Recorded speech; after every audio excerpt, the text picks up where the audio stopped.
Previously on Centuria, Angval slays the forest beast, but a humanoid entity emerges from its body. Before it strikes, Julian arrives, destroys the monster, and the true spirit of the forest reveals itself. If you haven't seen part 1 yet, you can check it out right here. The story returned to Julian, who had finally decided to build himself a house near the sea. He pulled a few strings, and in less than a year the place was finished. Meanwhile, Angval wrote a formal report about everything that had happened in the forest and sent it directly to the Supreme Lord. The king, terrified by the prophecy, dispatched his prophetess and Arcos, the defender of the western frontier. Arcos was a thin, blonde, boastful alcoholic, yet he possessed the same schizophrenic powers as Julian. Arcos sat calmly before an enemy army of 500 men. One soldier, his sense of reality completely shattered, warned Arcos to retreat. The blonde warrior flicked a few drops of water toward him. They exploded, blowing the soldier's head apart. He repeated the act with several more soldiers. Horrified, the enemy army charged. Unbothered, Arcos drew the blood pooled on the ground and shaped it into a swirling vortex that annihilated the entire force, all except one. The survivor tried to ambush him, but Arcos killed him instantly and revealed his ability. He could manipulate water, and humans were nothing more than sacks filled with it. Soon after, the prophetess arrived in the village and spoke with Angval, demanding to question everyone who had seen the monsters. She summoned the witnesses one by one. Joseph described a beast with many heads, capable of communicating with humans, and another monster shaped like a man. The old man spoke of how the entire will of the forest seemed to turn against them, driven by a single purpose. Angval called Julian to testify, but the moment Julian opened the door, the prophetess felt the air change, heavier, darker. She sensed a deep, devouring darkness, an aura that swallowed everything in its path. Pointing her finger at Julian, she screamed, "It's you, the herald who will wrap the world in flames." Angval tried to defend him, insisting Julian wouldn't hurt a fly. But the prophetess corrected him. Julian was merely a victim of the baby he carried. Diana possessed an ancient, destructive soul. Julian asked her to calm down, but the prophetess, her perception of reality barely intact, shouted that Diana must be killed while she was still a baby. She used her authority to order Angval to execute her. Angval remembered her oath of loyalty to the king. The prophetess repeated her command and showed Angval a vision of the future, a world consumed by fire, and an adult Diana standing among corpses. Shaken, Angval put on her helmet and demanded Julian hand over the child. Crying, Julian activated his powers and escaped through the wall, only to end up surrounded by the prophetess's soldiers. Tai arrived just in time to see the chaos. The prophetess, cruel and manipulative, threatened Angval, "Kill Diana, or the village would suffer." Guillaume, the armored knight, kept the villagers under control. Angval beat Julian mercilessly, convinced the prophetess was wrong but terrified of the consequences if she disobeyed. She hoped Julian would use his powers and kill her, but he refused. He could never harm his family. Angval began to panic. The prophetess ordered her to draw her sword and finish it.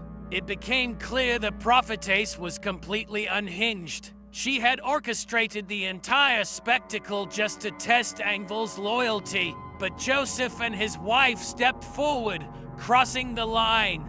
Their courage inspired the villagers, who stood together to protect Julian. Tai comforted Angval as the prophetess, furious, ordered her soldiers to exterminate the village. Joseph hurled his father onto a rooftop to provide support. Angval knocked down several soldiers with a single blow. Guillaume protected the prophetess from an arrow fired by the old man. Angval apologized to Julian, who told her everything was fine. She devised a strategy. Since Diana was the main target, many soldiers would try to hunt her. If Julian can eliminate the pursuers, she could protect the villagers. Tai Tai insisted they leave the village, but Angval reassured her they would find a peaceful place eventually. For now, they had to flee. Angval charged into the enemy army. Julian tried to escape but was intercepted by Guillaume, who was struck by an arrow from the old man at an incredible distance. As Julian and Tai Tai fled, Angval faced the prophetess's entire army. Guillaume admired her strength and honesty, lamenting that things had come to this. He respected her noble acts and her powerful sword, but introduced himself proudly. "I am Guillaume the Armored, Knight Commander." He challenged her to a duel. In the first clash, Angval's sword shattered. Guillaume struck her torso with his Morning Star, a blow that would kill almost anyone, but not her. She had endured far worse. He charged again, aiming to crush her skull. Angval blocked the weapon with a punch and, before he could react, delivered a brutal head, but that destroyed him. With the knight defeated, Angval threatened the prophetess, demanding she withdraw her troops. But it was too late. He had arrived. Arcos appeared and executed Angval without mercy. The prophetess ordered him to hunt Julian and Diana, explaining that Julian possessed powers like his, which thrilled the deranged blonde warrior. Meanwhile, Tai Tai could no longer run. Julian handed her Diana and threw her into the air, killing the pursuers before catching her gently. Arcos advanced through the bodies Julian had left behind. Suddenly, a shadow dropped from above, Angval launching a calculated ambush. It was revealed that Arcos was the spoiled son of the Supreme Lord, blessed with divine powers far beyond normal humans. But he had not inherited his father's kindness. To him, the king was unworthy. Angval, enraged, tried to blow his head off but failed. Arcos mocked her, calling her contradictory, rebelling while claiming loyalty. He mutilated her body with pleasure, ranting about how much he loved his power and the feeling of being unstoppable, describing in detail how he planned to kill Julian. Angval realized the prince's mind was broken. She had to stop him. The difference in power made Arcos arrogant. Believing he had killed Angval, he lowered his guard. She attacked desperately with her mace and broken sword, but Arcos blocked everything. In a final attempt, she reached his neck, but her blade snapped. Arcos hardened his blood, forming a protective armor around his body. Angval lay on the ground, nearly defeated. On a distant hill, Julian appeared with Tai Tai. The moment their eyes met, Julian sprinted toward Arcos. The psycho blonde knew that if he finished off Angval, Julian would be next, and he welcomed it. A flashback struck Angval's last year, filled with peace, laughter, and a happiness she had never known before. And everyone knows what a flashback means. Arcos fired point blank into her back, tearing a massive hole through her chest. Julian saw her collapse. Something inside him snapped. Rage flooded his body, multiplying his power beyond anything he had ever reached. Julian began to exhale black smoke. His schizophrenic aura is boiling. He lunged at Arcos and delivered a devastating punch. The prince raised a shield of water, but it shattered instantly. Julian tore through the water, through Arcos' blood armor, and through his stomach. Arcos trembled with excitement. Healing his ruined torso, he unleashed a barrage of water droplets. Julian tanked them without flinching. Realizing brute force wouldn't work, Arcos changed tactics and sliced off Julian's arm. Julian didn't care. He grabbed his own severed arm and smashed Arcos across the field with it. Julian charged again, but Arcos managed to cut off his other hand. Even so, Julian struck him in the face with the freshly severed stump, absorbing every drop of aura in the area. Arcos' princely ego skyrocketed. He beat Julian mercilessly, punching the armless man until his face was barely recognizable. After witnessing Julian's unbreakable resolve, Arcos turned around and blew Julian's head apart. Darkness swallowed Julian. In it, he saw a memory, the sailor who had died for him, telling him he was the first to go. Julian returned from the dead. He appeared behind Arcos, drove his arm through the prince's stomach, and finished him with a brutal hook that tore Arcos' head off. Victory lasted only a heartbeat. Arcos reappeared behind Julian and reattached his head. His superficial wounds healed, but the deeper ones still raw. Both men stared at each other, confused by the other's survival. Arcos decided he would cut off every limb Julian had and leave him crippled forever. But Julian moved first, clouding Arcos' vision with a thick screen of smoke. Then rain began to fall, free ammunition for the prince. Arcos fired thousands of water bullets, tearing through the forest. Julian fled but slipped over the edge of a cliff, falling toward the sea. Water, Arcos' domain. Arcos dove after him, shouting that the ocean belonged to him. A grave mistake.